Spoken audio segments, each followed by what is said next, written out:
እየተማርኩበት የሰራሁት ፊልም ነው ችዬ አይደለም የሰራሁት ስስት ሁለትን ከሰራው በኋላ ግን ወደ 9 ዓመት 10 ዓመት አቆምኩኝ ጥቁር አደይን ከ10 ዓመት በኋላ ምናምን ሰራሁት ከዛ ስኬታማ ሆነ አሁን አላዳንኩሽም ስስትም ስስት ሁለትም ምናምን እንደዚህ ሰበበኛ የሚባሉ ግጥሞቹ ናቸው የፊልሞቹ አንድ ሌሊት ነው ድንገት ተነስቼ ነው በስልኬ ነው የጻፍኩትላ ግጥም ከጻፍኩኝ እኔም ቆይቻለሁ በፊት ትንሽ ጎበዝ ነበርኩ ለበርካታ ድምጻያኖችም ላብነትም ግጥሞችን ሰጥቼ ነበር ብዙ ፈተናዎች እንደነበሩ ሰምቻለሁ አሁን ትልቁ ነገር ማቅለሉ ቢሆን ኖሮ አልሰራውም ነበር ይሄን ፊልም ማክበዱን ፈልጌው ነው በማቅለል ዙሪያ ነው ሲኒማችን የተበላሸው በጣም ጥቁር አደይን የምወደው ከሰራዋቸው 7 ፊልሞች ቢጨመቁ የዚህን ያህል አልተፈተንኩበትም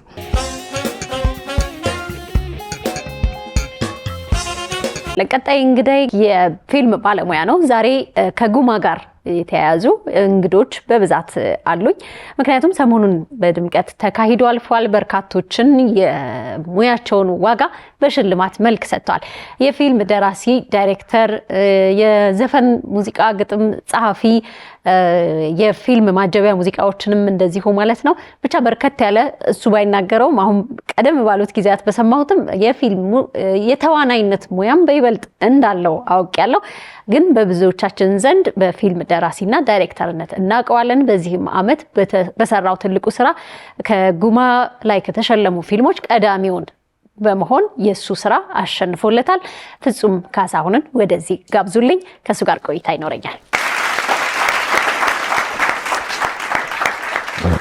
አንደና ሰላም ነው መስገን አለው እግዚአብሔር ይመስገን እንዴት ነው ሰላም ነው ክብሩ ይስፋ ሽልማቱ ባይሆን እሺ ብለህ ቃለ መጠይቅም አትመጣም ነበር አዎ ምናልባት ይሄ ሽልማት ታዳጊዎችን ካነሳሳ ብዬ ነው የቀረብኩት እንጂ ምክንያቱም ብዙ አልሰራውም ብዬ ነበር ማስበው ግን ከሽልማቱ ጀርባ ምናልባት አስፈላጊ ሆኜ ለመሸለም ያበቃኝ ነገር ሌሎቹን የሚያስተምር ከሆነ በሚል ነው እንጂ ብዙም ደፋር አይደለም እንደዚህ ሚዲያ ላይ አዎ ጥቁር አደይ የዛሬ አመት አካባቢ ሲወጣ አንድ ቃለ መጠይቅ አይቻለሁ ከዛ በጣም ከረጅም ጊዜ በፊት ነው ብዙ ሚዲያዎች ላይ ቻላቅም ግን ብዙ ጊዜ ከኋላ ያሉ ሰዎች ማውራቱን አይፈልጉም ያው ስራዬ ነገር አይነት ነገር አለ መሰለኝ ግን የፍጹም ጉዞ ከአላዳንኩሽም እስከ ጥቁር አደይ እንዴት ነበር ረጅም አመት ጉዞ ነው አዎ አረጀንበት አላዳንኩሽም እንግዲህ ዛሬ 20 አመት ነው እንግዲህ በ20 አመት ሂደት ውስጥ ነው የመጀመሪያ ዋንጫዬ ነው የሚገርምሽ ነገር 20 አመት በዚህ በፊልሙ በሙዚቃው በሙዚቃ ቪዲዮ አስተዋጽኦችን አድርጌያለሁ ከ20 አመት በኋላ ይሄንን ዋንጫን በማግኘቴ ደስተኛ ነኝ ምክንያቱም ትክክለኛ ሰዓት ላይ ነው ዋንጫ የተሰጠኝ ቀድሜ በሆነ ያገኘሁት ምናልባት ለመስራት ብዙ አልበረታም ነበር ይሄ ዳይሬክቲንግ የሚባለው ሙያ እድሜሽ በሰል ሲል ሰከን ስቲ የሚሰራ ነገር ነው ምክንያቱም ብዙ ቻሌንጆች አሉ ከብዙ ሰዎች ጋር በትህትና ነገሮችን ያየሽ ማሳለፍ አለብሽ አለበለዚያ አሁን ብዙ ፊልሞች ይቋረጣሉ በዚህ አስቸጋሪ ነገሮች ስላሉ ግን አሁን በዚህ ጊዜ በመሆኑ ደስተኛ ነኝ የበለጠ እንድሰራ አድርጎኛል እንግዲህ አላዳንኩሽምን የመጀመሪያ ፊልሜ ነው ጽሁፉን የጻፈው አብነት አጎናፍር ነው ሾርት አድርጎ ማለት ነው እንደ ሲኖፕሲስ ነበር የጻፈው ከዛ ወደ ፊልም ቀይሬው 97 አካባቢ ነው የወጣው ስሰራው እሱን እየተማርኩበት የሰራሁት ፊልም ነው ችዬ አይደለም የሰራሁት አንዳንዴ እድለኛ ነኝ እየሰራሽ መማርን የመሰለ ነገር የለም ካሜራውን በእጄ ስለነበረ ጓደኞቼም ዙሪያዬን ስለነበሩ ቀረጽ ነውና ፋይናሊ ተደርጎ ስናየው ፊልም ሆነ ተመልካች ጋር ሲደርስ ደግሞ በጣም ከፍተኛ የሆነ ተቀባይነትን አገኘ ሞራል እችላለሁ ማለት ነው መስራት እችላለሁ ማለት ነው ለቀጥል ብዬ ከዛ ቤርሙዳ የሚል ፊልም ሰራው ከዛ እንደገና ስስት የሚል ፊልም ሰራን እሱ በጣም ተቀባይነት አገኘ ከዛ እንናገርም የሚል ፊልም ከዛ ፍቅርና ህይወት የሚል ፊልም ከዛ ሰበበኛ የሚል ፊልም ከዛ ደግሞ ስስት ሁለትን ከሰራው በኋላ ግን ወደ 9 ዓመት 10 ዓመት አቆምኩኝ የፊልም ኢንዱስትሪው ሀገራችን ላይ በጣም ተበላሽቶ ነበር በጣም ባለቤት አልባ ሆኖ ነበር ሲኒማ ቤቶች ተዘጉ ለሰርግ አዳራሽነት መጠቀሚያ ሆኑ ምክንያቱም የሚሰሩት ፊልሞች ጥሩ አልነበሩም ተመልካቹን አሸሹ ምትናገሪውም አረታው ምትዩ ነገር ስላልነበረ እየሸሹ መታዘብ ሆነ ከዛ ይሄንን ጥቁር አደይን የመስራትና እስቲ አስተዋጽኦ እናድርግ የሆነ ነገር እንስራ በሚል ተነሳሳንና ጥቁር አደይን ከ10 ዓመት በኋላ ምናምን ሰራሁት። ከዛ ስኬታማ ሆነ። ዓለም አቀፍም ፊልም ሆነ። ፕራይም ቪዲዮ ላይ ምናምንም ተጭኗል። እንግዲህ አሁን ደግሞ እንደገና ብለን ለመስራት ደግሞ በሞራል ተዘጋጅተናል። ይሄው ነው እንግዲህ ሂደቱ ካላዳንኩሽም እስከ ጥቁር አደይ ያለው። አላዳንኩሽንም ስናነሳ እንደው ፊልሙን ያላየ ሰው እንኳን ማጀቢያ ሙዚቃውን ሊረሳው አይችልም። ምናልባት ከአብነት ጋር ያለው ቤተሰብ ወንድማማችነትም ሊሆን ይችላል። ግን አብዛኞቹ ስራዎች ላይ የፊልም ሳውንድ ትራኩንም ብዙዎቹ ላይ አለ አንተና አሁንም ተሸላሚ ከሆነው ከአሁኑ ፊልም ከጥቁር አደይ ጋርም እንደዚሁ ሽልማት አግኝቷል ያዘርፍና አንድ ላይ ማስኬዱ ከፍ እንደሚያደርገው አስባለሁ።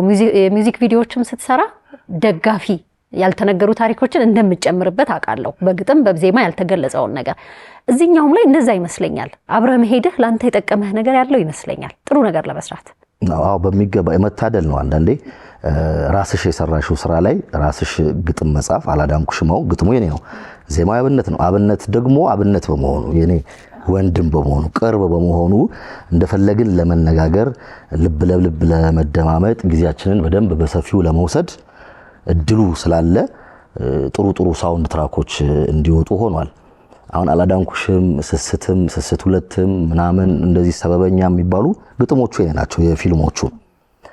ይሄ ጥቁር አደይ የሚገርመው ደግሞ ለየት የሚያደርገው አንድ ሌሊት ነው ድንገት ተነስቼ ነው በስልኬ ነው የጻፍኩት። ሁላ አንዴ ነው የጻፍኩት ላኩለት ለአብነት። በጣም ደስ አለው። ምክንያቱም ግጥም ከጻፍኩኝ እኔም ቆይቻለሁ።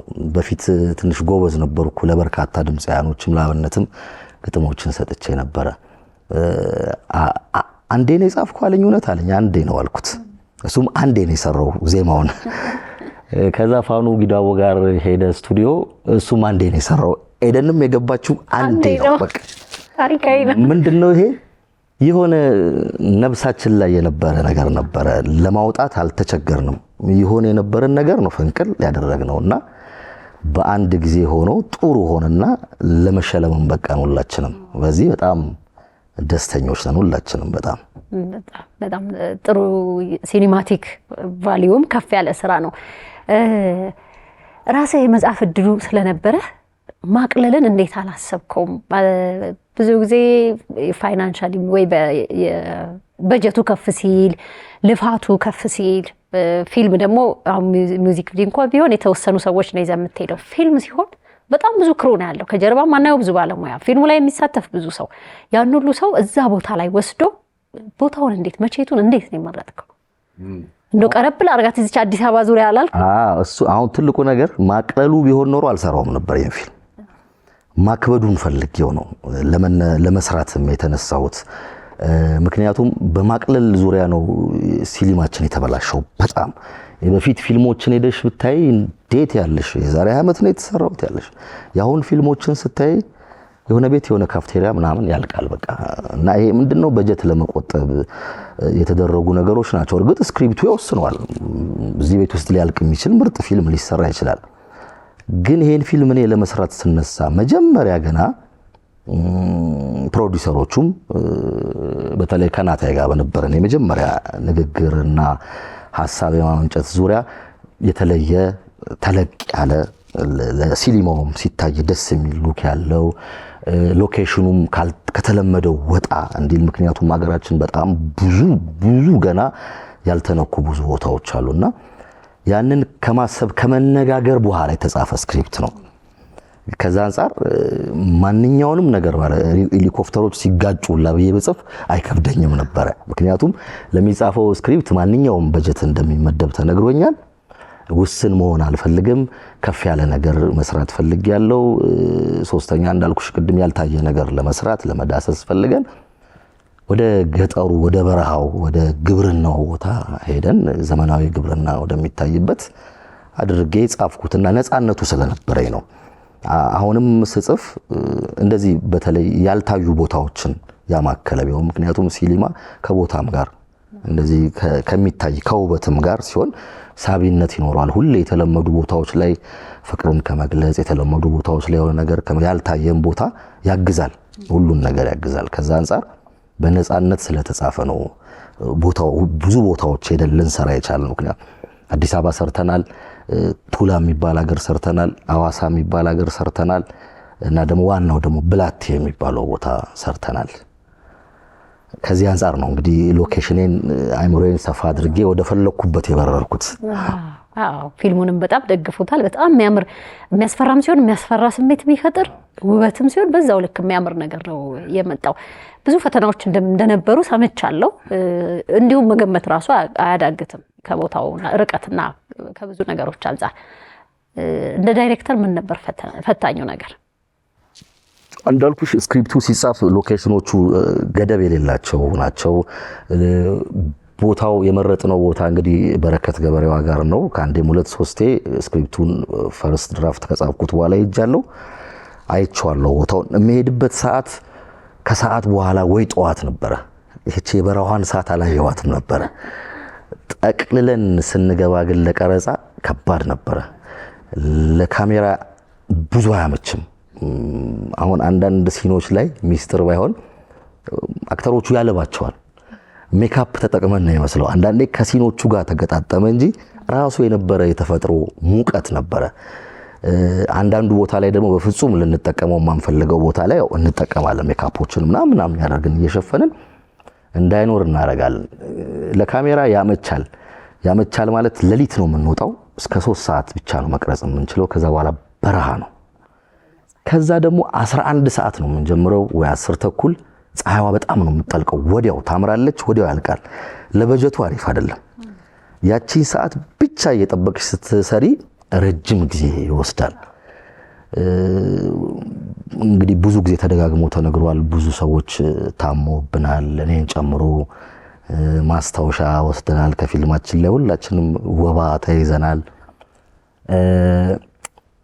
ቀረጻዎች ላይ ትንሽ አሁን በዚህ አጋጣሚ ብዙ ጊዜ ስለ በረከት ገበሬዋ ብዙ ነገር ይወራል። እኛ በጣም ተመችቶን የሰራነው እውነቱን ለመናገር የእሷ ቦታ ላይ ነው።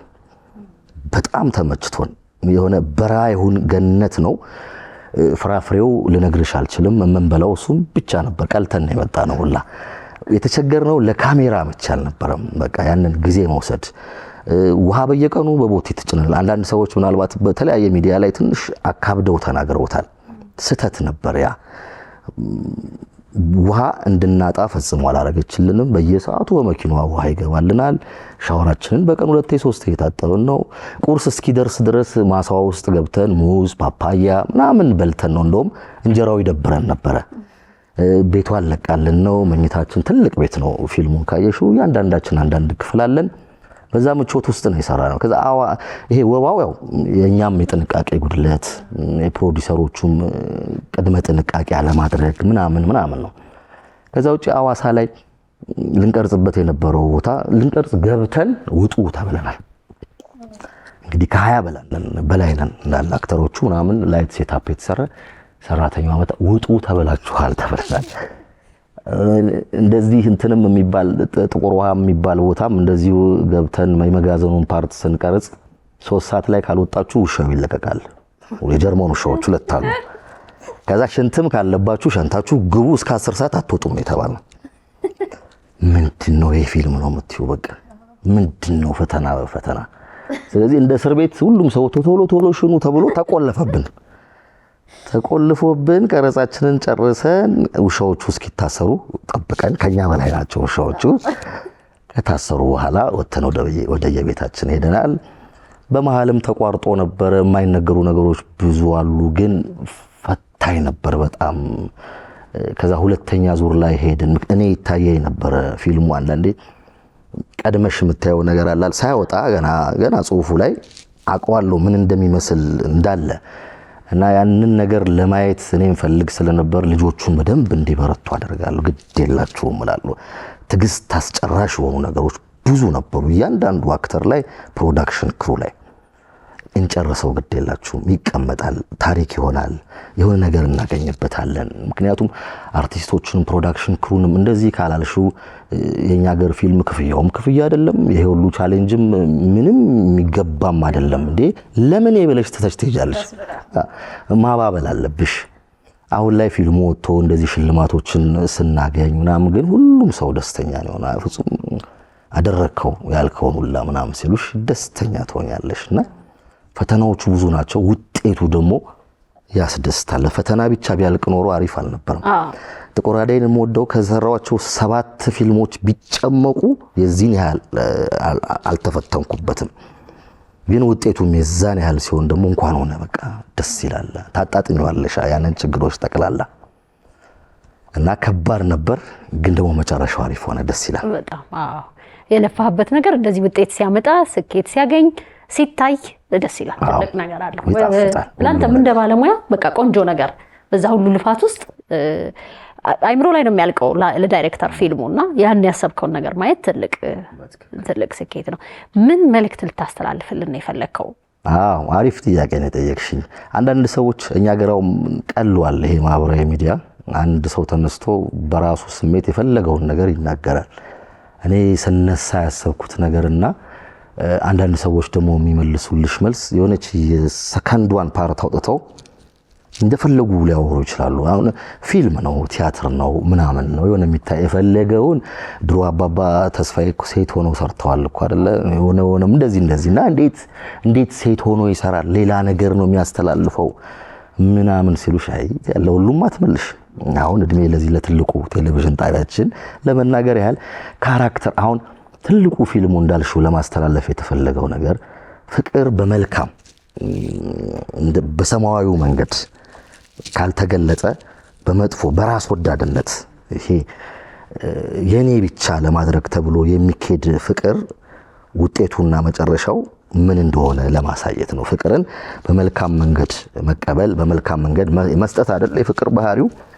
ለመውሰድ የሚደረግ የፍቅር ትግል ግን ራስ ወዳድ ሆኖ መጨረሻው እንዳያምር የሚያሳይ የፊልም ሐሳብ ያለው ነው ከዛው ጭ ካራክተር እንደ ካራክተር የብዙ ሰዎችን ስሜት ይውጥ ነበር አንዳንዶቻችን ሰዎችን እንወስዳለን መጥፎም ሰዎችን እንወስዳለን ጥሩ ሰዎችንም እንወስዳለን ያ ነገር አሪፍ አይደለም ያ ካራክተር ደግሞ በሱ መንገድ ላይ የሄዱ ሰዎችን ሁላ ጭንቅላት ውስጥ ቀርጾ በልቡ የሆነ ሙዳ ውስጥ ቁጭ አድርጓቸዋል ፋይናሊ ባለቤቷን ሲያገኝ ነው የነዛን ስሜት ያወጣ ሲናገር የነበረው ወንዱን እንደ ወንድ ኮልታፋውን እንደ ኮልታፋ ሴቷን እንደ ሴት እያደረገ ስሜቱን ነው ያንጸባረቀው እንጂ ሌላ ምንም ምክንያት የሌለው ምንም ሌላ የሚያስተላልፈው ነገር የሌለው የካራክተሩ መንፈስ ነው ግን የነበረበትን መጥፎ ነገር ሰዎቹን ለመግለጽ አንዳንድ ሰው ሲናደድ እኮ የሆነ ሰውን አስመስለሽ ተናገሪያል ወገባቸውን ይዞ ምናምን ያወራዋል እንደዛ ነው ያም ካራክተር በመንገዱ ላይ የነበሩትን ሲከላከሉት የነበሩትን ሰዎች በቂም ይዟቸው ስለነበር ነው እዛች ለሷ እንደ ቲያትር ያደረገላት ሲያሳያት የነበረው ዋናው ነገር ግን እንዳልኩሽ ነው ፍቅርን የመስጠት መንፈስ የሌለው ነገር የመንጠቅ ፍቅር ይሄ የራስ ወዳድ የሆነ የኔ ነሽ አንቺ ብቻ ምናምን የሚባለው ነገር መጨረሻው አሪፍ እንዳልሆነ የሚያሳይ ፊልም ነው ጠቅላላ ሁኔታው ይሄ ነው ይሄ የኔ አንቺ በቃ የኔ ብቻ ነሽ የሚልን ነገር በተለይ ቀደም ባለው ጊዜ በጣም እንደ ፍቅር መገለጫነት ይታይ ነበር ብዙ ነገር ሲሆን ስለሚወድሽ ነው እንኳን ዋናው ተወዳጅ የምትባለው ሰው ያንን ነው የምታስበው አይ ስለሚወደኝ ነው ይሄን የሚያደርገው ሰውም እንደዛ ነው የሚለው ግን ያኛው አይነት ፍቅር ጤናማ እንዳልሆነ እኮ መማሪያም ነው በትክክል መጨረሻው ምን እንደሚሆን ከፊልም ዘውግ የምትወደው መስራት የምትፈልገው ያልሰራው ሁሉንም ሰርቻለሁ ማለት እችላለሁ በእኛ ሀገር የተለመዱትን ኮሜዲ ሞክሬያለሁ አክሽን ሞክሬያለሁ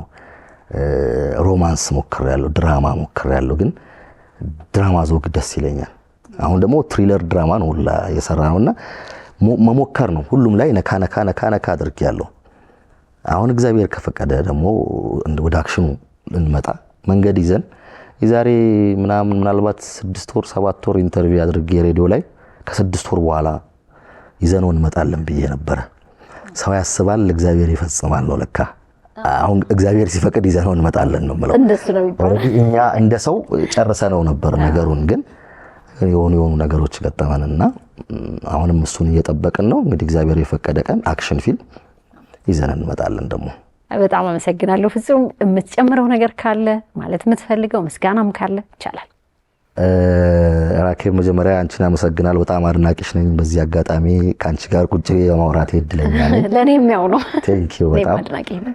ሌላው እግዚአብሔር ይመስገን ስለ ሁሉ ነገር እግዚአብሔር ይመስገን። ጥቁር አደይ ላይ የሰሩ የፊልም ባለሙያዎች ከካሜራ ፊት ከካሜራ ኋላ ያሉ እጅግ በጣም ማከብራቸው ወዳቸው ሁሌም አብሬያቸው በሰራ ብዬ የማስባቸው ቀኝ ክንዶች እስከ ማለት ድረስ መመካባቸው ነገሮችን የሚያቀሉ ጨዋዎች የተሰበሰቡበት ቲም ደግሜ ደጋግሜ ሁሉ ጊዜም ለመሰግናቸው ወዳለሁ። ከዛ ውጪ እግዚአብሔር ይመስገን ስለ ሁሉም ነገር ይሄው ነው። አሜን ብለናል።